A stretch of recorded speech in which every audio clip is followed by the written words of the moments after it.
आइए सिद्धार्थ जी से मुलाकात का वक्त है। सिड की सिर्फ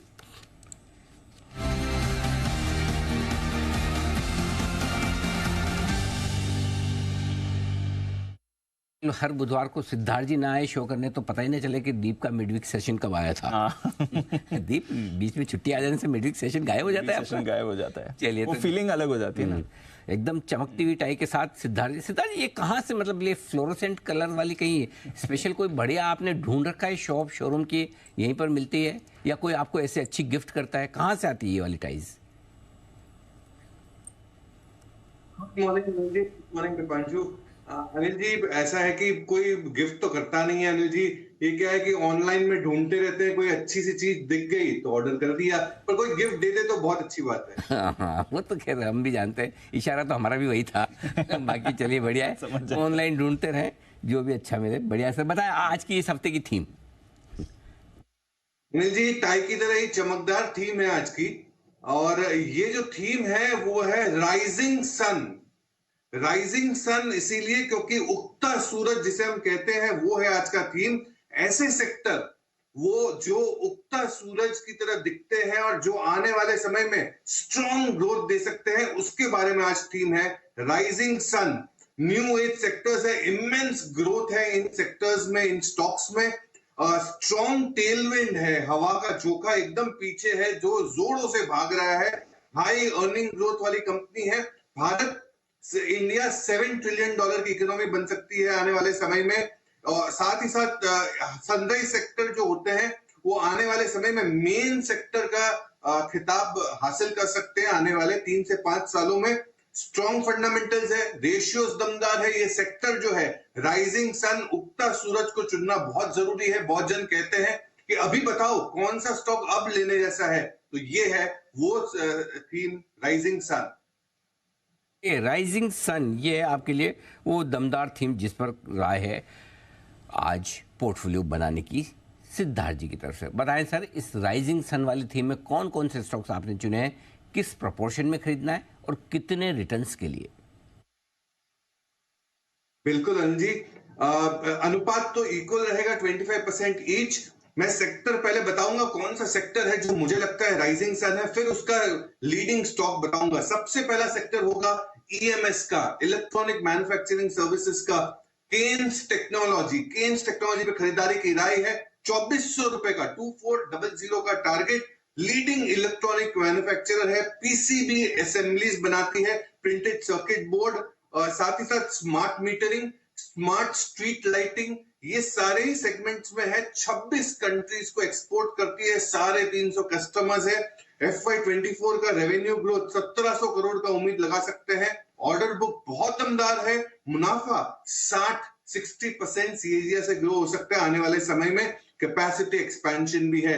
दूसरा सेक्टर राइजिंग सन का होगा मैपिंग और ड्रोन का सेक्टर। और मैपिंग की जब हम बात करते हैं, कंपनी आती है मैप माई इंडिया, जिसका नाम है C info system. Map my India पे खरीदारी की राय, 2000 रुपए का टारगेट। डिजिटल मैपिंग की कंपनी, ऑटोमोबाइल मोबिलिटी, उबर ओला को भी यही कंपनी मैप्स देती है। मैप माई इंडिया डिजिटल बहुत जोरदार है, स्मार्ट सिटीज में बहुत बड़ा योगदान कर सकते हैं।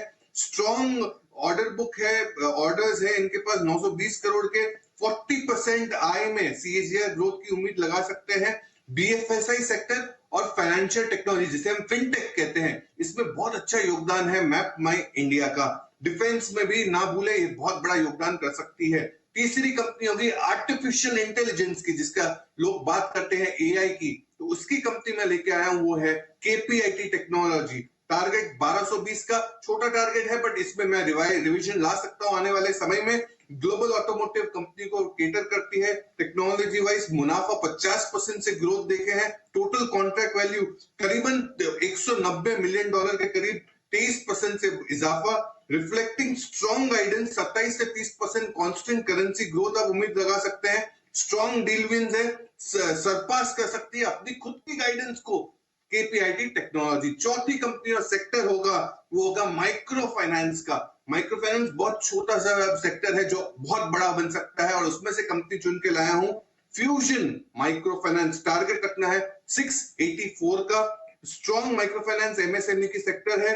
यूपी, बिहार, मध्य प्रदेश, उड़ीसा, ये सारे सेक्टर स्टेट्स में काम करती है। एसेट अंडर मैनेजमेंट एयूएम का ग्रोथ जो हम दे रहे हैं 30% से इजाफा हुआ है। डिसबर्समेंट 15% से ग्रो हो रहे हैं। मुनाफा 60% से growth. Fastest growing loan portfolio है इनका सीएजीआर 37% से। फ्यूजन माइक्रो फाइनेंस बेहतरीन सेक्टर और बेहतरीन कंपनी है। चारों अलग अलग सेक्टर्स की कंपनियां हैं। 6 से 12 महीने के पर्सपेक्टिव से आप निवेश कर सकते हैं। ये राइजिंग सन है, इसलिए शॉर्ट टर्म मत सोचिएगा, लंबा और बड़ा सोचिएगा। उगता सूरज। ये है आज एकदम ही अलग और नई थीम लाया और स्टॉक भी बिल्कुल अलग अलग तरह के दिख रहे हैं। तो राइजिंग सन यहाँ पर कैंस टेक्नोलॉजी, ये वो अभी हाल ही का आई थिंक वो जो इशू आया था वही वाला है, कैंस टेक्नोलॉजी।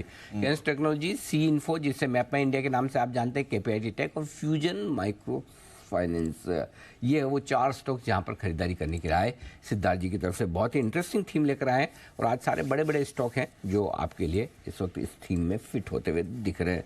आपके भी स्टॉक ऑफ द डे में था last week Kaynes technologies. Kaynes technology था। सीएलएसए की रिपोर्ट आने के बाद से इस स्टॉक में बड़ा एक्शन हो रहा है। 1910 में रेकमेंड किया था, वहां से तो देख लीजिए 2050 पर है। 2050 पे अच्छा स्टॉक ये चल रहा है। और बाकी मैप में इंडिया तो हमारा पसंदीदा शेयर है ही, इसमें कोई डाउट ही नहीं। और वो नेविक की खबर के बाद मैप में इंडिया में भी बहुत अच्छा एक्शन आता हुआ दिखा।